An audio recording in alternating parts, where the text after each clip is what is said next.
Have you been meaning to start making video content, but maybe you weren't sure about what to do the content on? Or maybe you keep overcomplicating it so much that you never even get started? Well, if I'm speaking to your soul right now, this show is for you because we're about to share the simplest, easiest way to start doing video market updates and getting them out to your entire email list today. Our guest is Ryan Rodenbeck. He's the owner of Spyglass Realty in Austin, Texas. He's an agent, speaker, podcast host, marketing junkie, and a super fun dude. And because he is so fun, this episode is actually a little less pinpointed than we're used to doing, a little more all over the place, and I share a lot more than normal. So if you're into that, stay tuned and expect to learn specifically how to create a market update video, how and how often to distribute the updates, steps to take to build your email list, and much more. You are listening to the Real Estate Rockstars podcast, the show for agents who've been around the block and are finally ready to build sustainable, scalable businesses. My name is Shelby Johnson. I'm an Army veteran turned real estate entrepreneur, and I've closed hundreds of deals as a solo agent, team leader, and investor. And now I host this beautiful podcast. And what's more is that this beautiful podcast hosts an annual Real Estate Rockstars mastermind each March in Austin, Texas. So if you want to go to the very best event of the entire year, one that's capped small, so it's super close knit, where the speakers come back and sit down next to you at your table, and you leave feeling like your life and business are changed for the better, well, hit me up at The Shelby Show on Instagram for more details, or check the link in the show notes. And for today, guys, get ready to learn how to create video market updates. Rockstars, welcome Ryan Rodenbeck.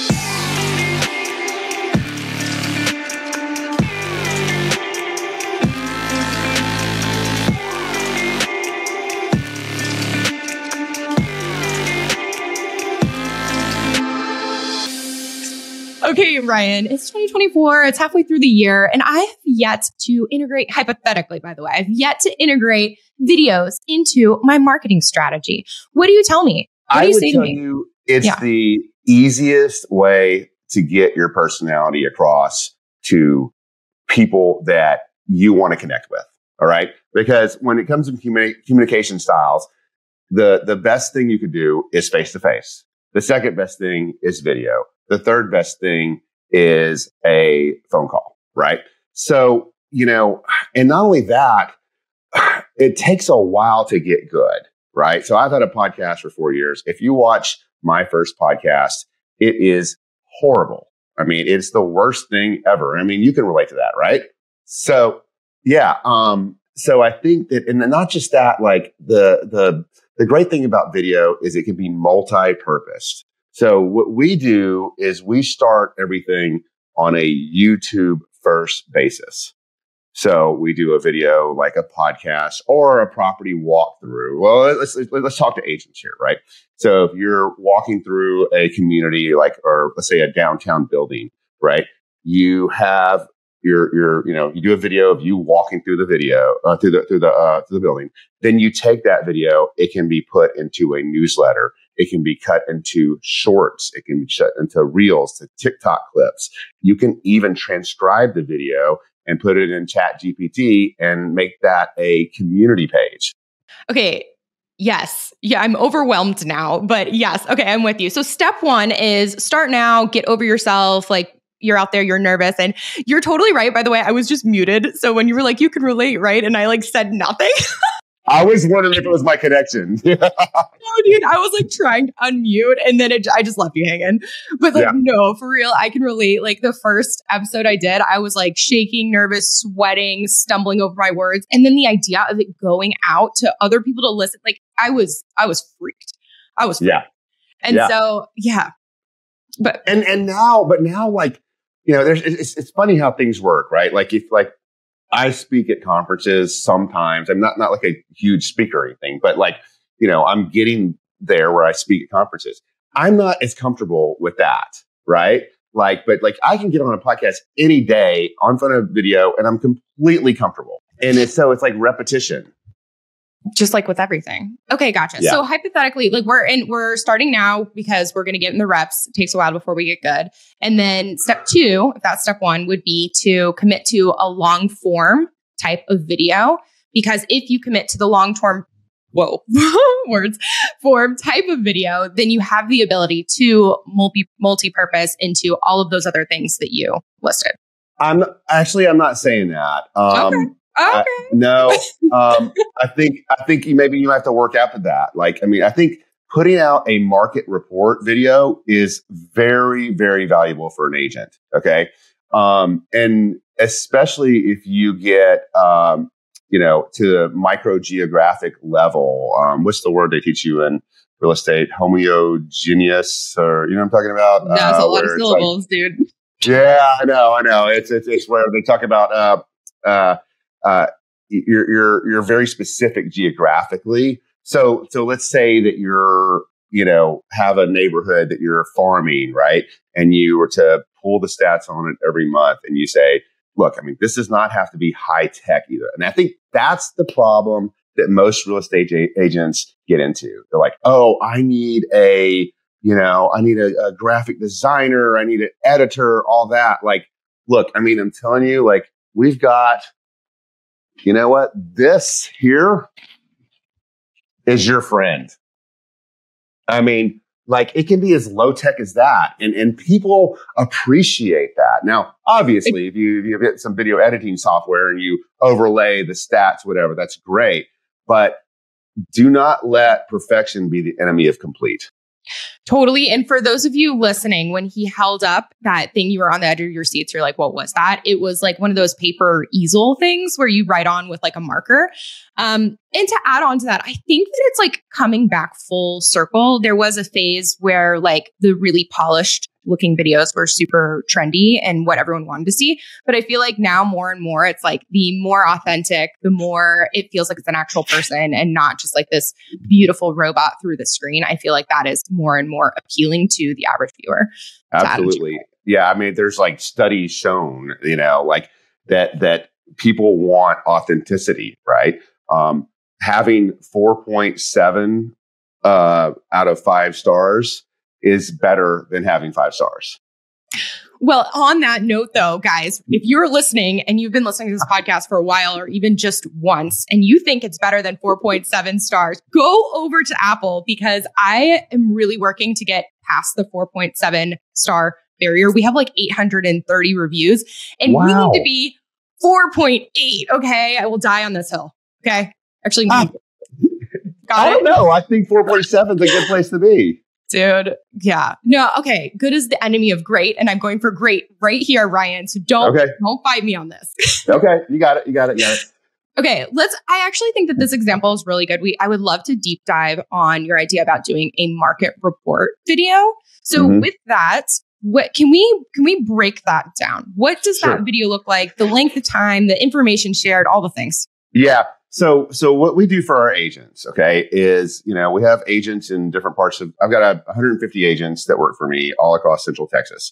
And we have someone seller lead. So what we'll do is we'll do a downtown Austin market report, Barton Hills market report, right? Where a lead will come in to get the market report. And so this is indicative of any process, right? So say you get any lead, even your neighbors, your friends, whatever, right? You have a potluck street dinner and you put them all on your email newsletter. It can be easy, as simple as that, right? And so you're going to send them, obviously it's so easy. Like what I used to do when I was in production, I would pull up the stats. So we're in June right now. At the end of May, after May is done, I would pull up the stats from May 2024 and then May 2023. And I would have my quick CMA. I guess you know what a quick CMA is, right? And so I would say, okay, last year the average house was this large. It had, a price per square foot of this. The average price in this neighborhood was this. And then this year, it's in comparison is this. Like that is the most simple and easy thing to do. And it's valuable for consumers. So that's part one of it, right? Part two of it is distribution. So how do you distribute that? Well, with our people that we're doing, like as we bring in leads, we're collecting a group of leads. Like I'll use downtown Austin as an example because we're getting about 30 registrations a month where they come in and they register for this, a market report, which we send them in an email, which is like, a little flashy book or whatever. But what we're doing with that is we're sending them a video every month. The assigned agent has to do a video and say, hey, guys, guess what? We're going to tell you what's happening in downtown Austin this month versus last year.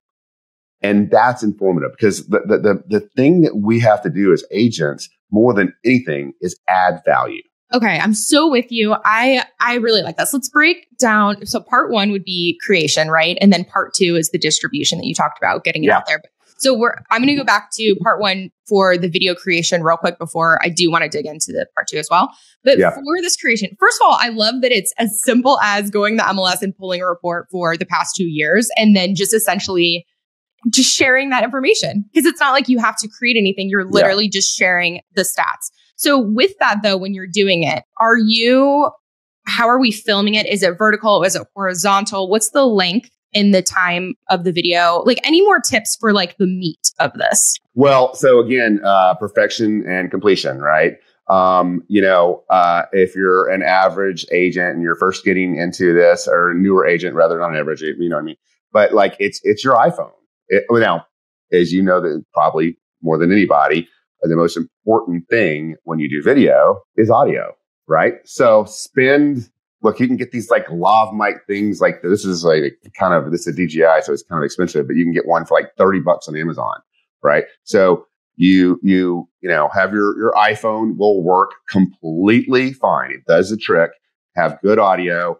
And, the way I would probably do it would be to have your quick CMAs in front of you, know what last year versus this year is, the length of the video no longer than 5 minutes at the most. And because that's, especially if you're talking about one neighborhood or one city or whatever, right? And attention spans. No more than 5 minutes. 5 minutes might be right. So, and then make sure you're centered in the video because here's what you can do. Like when you have that video, the what do you call it? Landscape mode, right? Then that can be cut into YouTube Shorts, Reels, TikTok videos, and that can be multi-purpose on LinkedIn. You can transcribe it, and then what I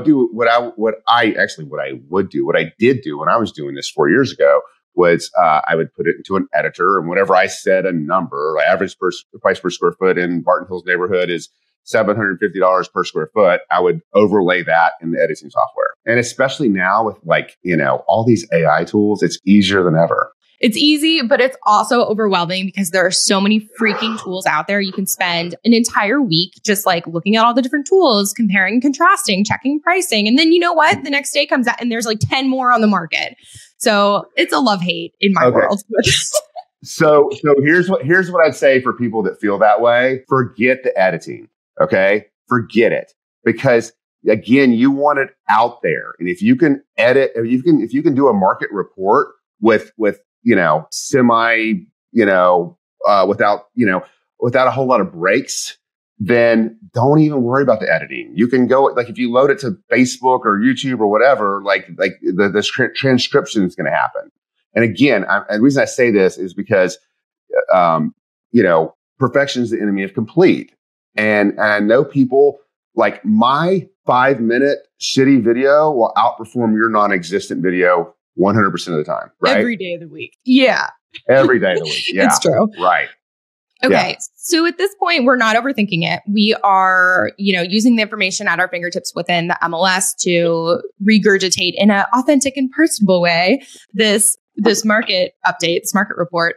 And now we are looking to distribute. But with this, you mentioned earlier using the market report as a lead magnet. So are you running ads throughout these areas being like, click, do you want your free market report so that way you click and lead capture? Is that the plan or what? Yeah. We're running Facebook ads in different neighborhoods. Now that can be tough because Facebook years ago started, you can't do geofencing anymore because of fair housing laws or whatever. Yeah. Yeah. So we what we have to do to get around that is you have to buy list and then upload it. But that's difficult. So let's say that's more of a bigger company type thing, Okay, right? we're bringing back. Sorry, I went off-roading. We're going to bring it back. No. So what I would say is I'm thinking of of a newer age, or not even newer age, someone that just doesn't want to spend thousands of dollars on lists, right? How do you get people to join your list? I would, certainly if I'm an agent that is working in a neighborhood, I would have I would get to know your neighborhood. I would have a Facebook group, even if there's another one, put one out and be more useful, add more value than the one that's out there. You have next door, you've got, honestly, you can go door to door and leave a card that says, join our Facebook group where we talk about, what the monthly market stats are. Okay. And I think that's so valuable to agents. It's like when I was really creating my business and really trying to get started, I had this coach and he was like, go deep, not wide. He said that all the time. So how do you go deep? It's door to door. It's like potluck street dinners, it's making connections with people. And I think that's the way you really create a real estate farm and a sphere of influence business. Yeah, totally. So it's like you capitalize on everything that you can do online. You mentioned the Facebook groups, and then also you can find other local groups or local, maybe even investor groups or moving to your city groups, and you can share on those as well. But then, like you said, where it's not just that, it's like layering it with, okay, now I'm going to find all of the local events for that neighborhood. I'm going to go to them, and I'm going to build relationships. And when I build these authentic relationships, invite them and just kind of layer that cake, and it will all, turn out beautiful. Well, the funny thing is yeah. So, I lived in the neighborhood for 15 years when I was married and had a kid. And my an agent would be like, how do you get into, a neighborhood like you're into, Ryan? And how do you dominate that neighborhood? Well, first of all, you move into that neighborhood, and then you have a kid, and then you send the kid to school with a bunch of t-shirts. And I'm joking, but not really. You want to get into luxury, move into a luxury neighborhood. And that wasn't what happened with me, because I moved into a neighborhood that wasn't luxury, that became luxury, Nice, dude. Yeah. But it's like community involvement, right? Like farming a neighborhood is so much more than sending postcards. I always tell it, and we have the best farming, software that you can use, but it's not a magic pill. It's a supplement. If you're farming a neighborhood, then you need to be involved with a PTA. You need to be having open houses. You need to be having listings. If you don't have listings, then you need to be having, be able to hold open houses for the people that do have listings. You need to be front and center. Postcards, Facebook ads. There's nothing better than showing up to the, God forbid, the homeowners association meeting, which I did forever. It's like, oh God, kill me. But gotta do what you gotta do. But okay. So at this point, we have created the video, the market report. We have, hypothetically, we built our list. We've gone into a bunch of different places. You just listed all that. So now we have our list and we're ready to send it out. How are you? What? Are we embedding the video? Are we using a tool? What CRM are we using? What's the frequency? Yeah. I got questions. Sure. So that also brings me to a huge point.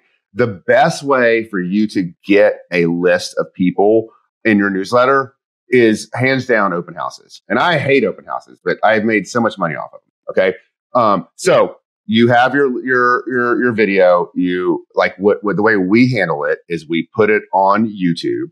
Okay.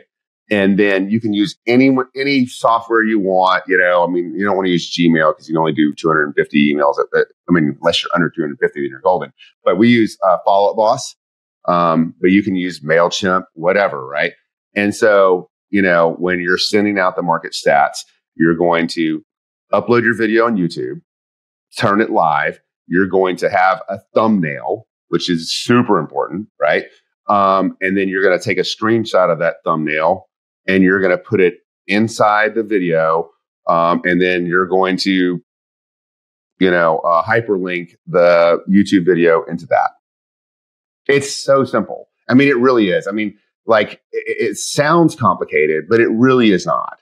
And I honestly believe that's the best thing you can do. Now, so that's only one part of it. That's only one part of it, right? You have a 5-minute video, then you're taking 15 to 45-second clips of that, and you're putting that on YouTube. YouTube Shorts. You're putting that on TikTok. You're putting it on Instagram. You're putting it on LinkedIn. I mean, one video has so much traction because the number one thing, in my opinion, which is, I think, a very valuable opinion, that a number one thing that an agent can do is grow their audience, period.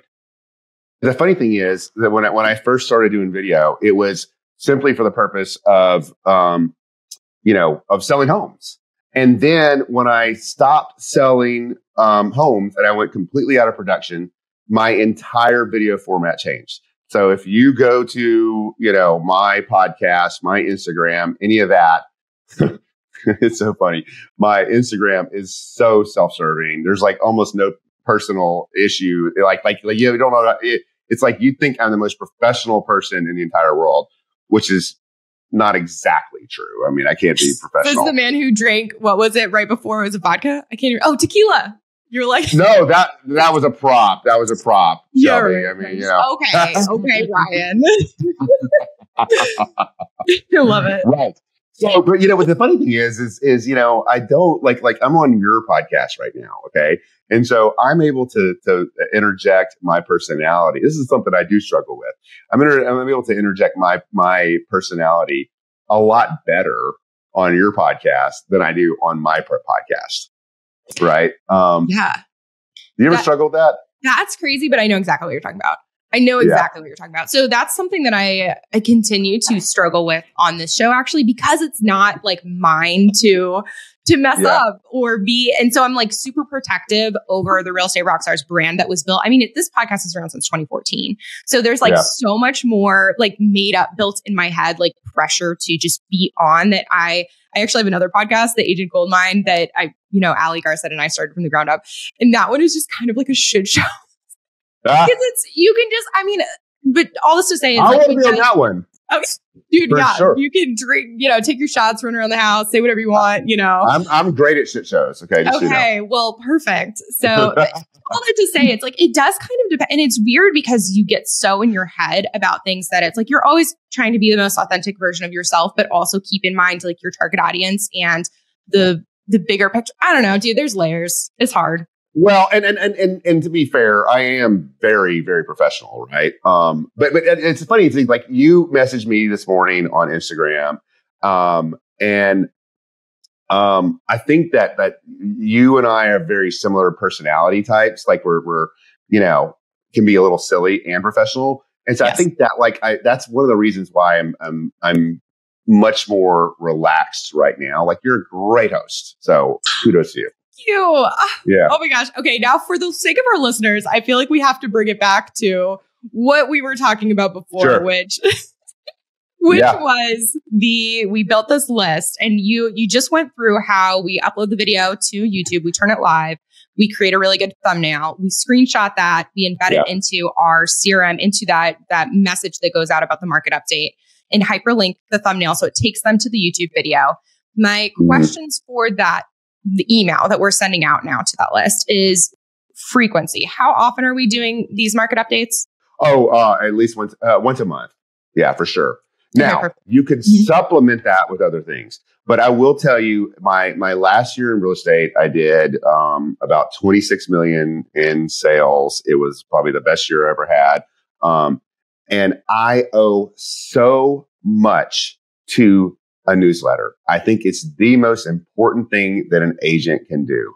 And so, but you also have to be careful because people get so much newsletters. You can't just buy this. I've seen all the companies. It's we'll send your newsletter. It's time to water your plants or change your AC filter.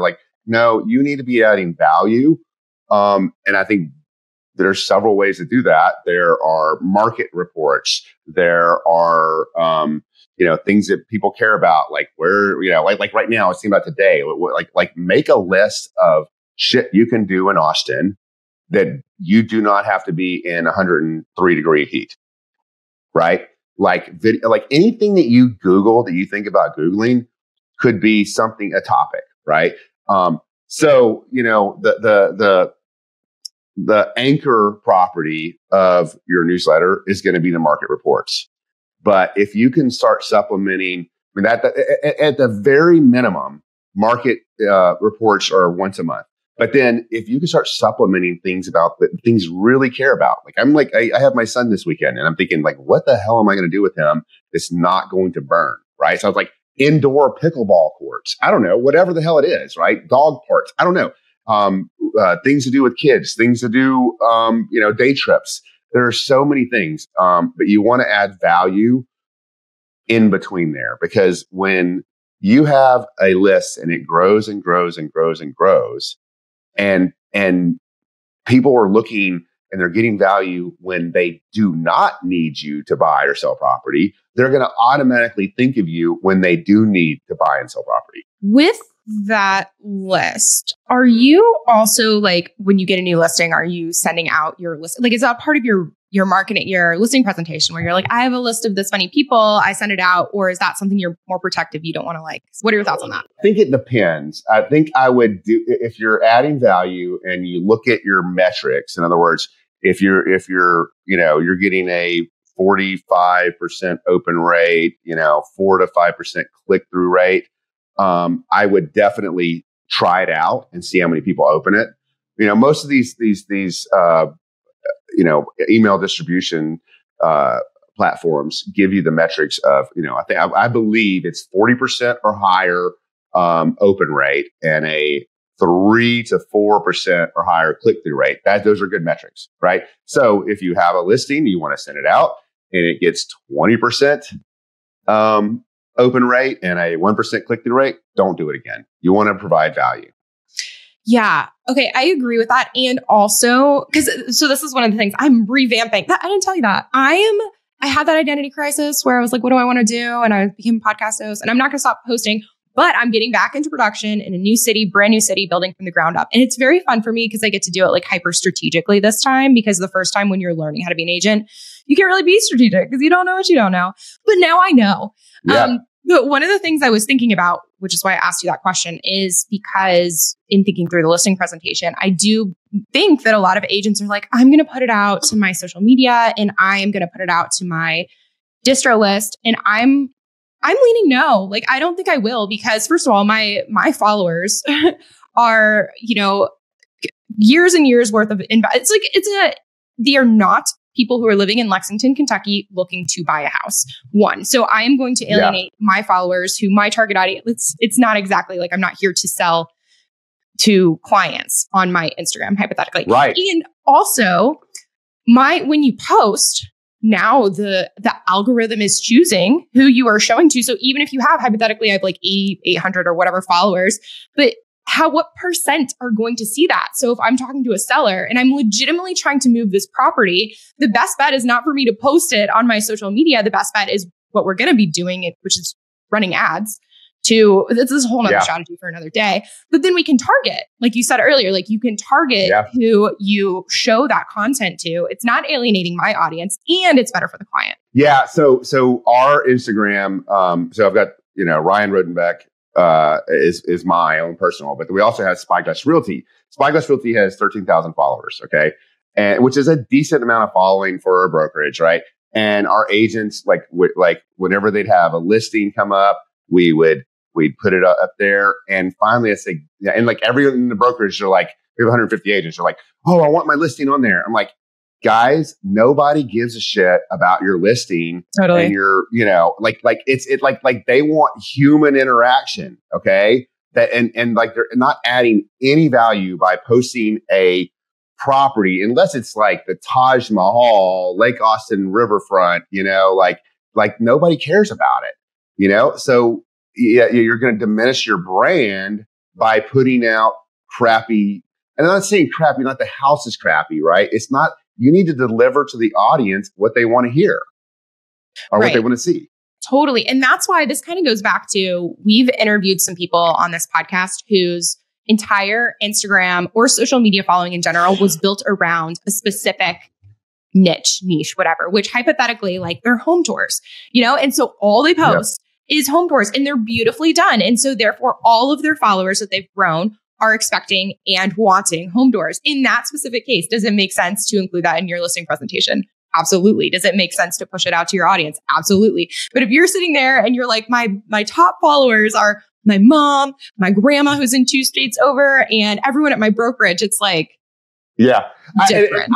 I would not put my Instagram unless it's completely and utterly warranted. Meaning, like, if you're selling a river house that's gorgeous, that works. But like, if you're selling a home that's not going to fit, like, I wouldn't put it in there, right? I mean, your Instagram, your social media audience really, like, you're lying to people if you're saying, hey, I've got a great following and people are going to want to see your house on Instagram.